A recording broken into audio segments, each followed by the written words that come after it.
Hello, first graders. Welcome to a new English lesson. Please get your literature anthology book ready and let's start. We are on page 268. That's unit 5, week 5.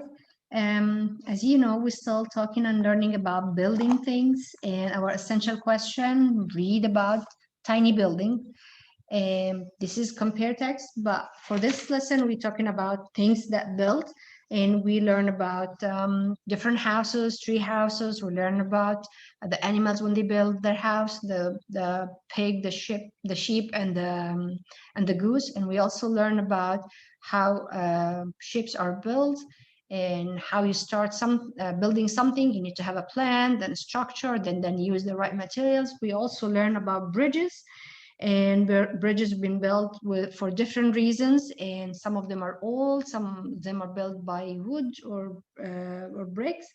And we learned that all bridges are built to go over water or valleys, and they are built to allow cars or people to cross them and to be safe. Also, some of the bridges that they need to move, like the one in London that can crawl and raise up and move so ships can pass. So today we'll be learning about tiny houses or tiny buildings. So let's start. Genre, nonfiction. Time for kids. Compare texts. Read about a tiny building. Okay. Small joy. Many people live in tiny houses. Tiny houses look small, but they feel big inside. This tiny house has one bedroom and one bathroom. Tiny houses can go where their owners go. So this is unique houses that they portable or they can be moved whenever the owners go. So they can just, as you see in the picture, the house on wheels attached to the car or a truck, and then if they drive the truck and they want to go in another state or another city, so they have their houses with them. And tiny houses is like small houses, like, you know, one bedroom and a bathroom, and just the basic thing that people need. Okay, let's see the next page. Tiny houses do not take a long time to build. Tiny houses do not cost a lot. And tiny houses do not take up a lot of energy or materials. They are good for the earth. Dee climbs a ladder to get to her bedroom. This tiny kitchen has everything Dee needs. So this is our friend Dee, that she's living in a tiny house, and we learned that tiny house, you know, they look like a regular house, but they're small, but they feel big inside. So you see, she has her bedroom, she has a kitchen, and as we said here in the caption, that everything she needs in a kitchen she has.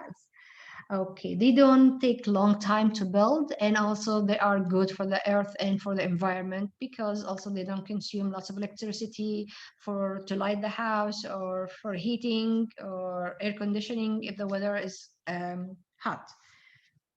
Okay, let's see, make connection. Make connections. What would you have in your tiny house? Okay, so if you decided to live in a tiny house or just spend a couple of days in a tiny house, what do you like to have? Like some people have even their tree house considered like a tiny house because it's like a small room on the top of a tree. They have their books that they like to read, maybe something to munch in and snacks and games. Some of them like to play music or do some arts and craft. So it's fun to have something like that. And as we see Dee here, we can see that she went up to her room, her bedroom, staying on her bed, and we see a picture of the kitchen. And we can see that the author over here used photograph, not illustration, because we know that this is nonfiction, so it's easy and make more sense to take real pictures and introduce the concept to us. So today or this week, we talked about build it up. We learn about how things are built, and different materials are used, and it takes long time, or it depends how big the project is. And sometimes if it's small project, it doesn't take that long or that much time. We also saw that the opening for the topic was a carpenter doing some wood work for a house. We also learn and talk about how ships are built, what different materials they use, and the step and the sequence and order and the plans to build the structure, then build the ship. And we also learn about building houses. We learn also about building bridges that was unique, about different bridges in a different part of the world, and materials are being used to build these bridges. This lesson we talked about tiny houses or tiny buildings, and we learned that tiny houses, don't take much time to build, and they're good for the environment and earth, and also they don't take that much materials to build it. All right, so that's it for today, first graders, and that's it for this week concept. Thank you. Bye-bye.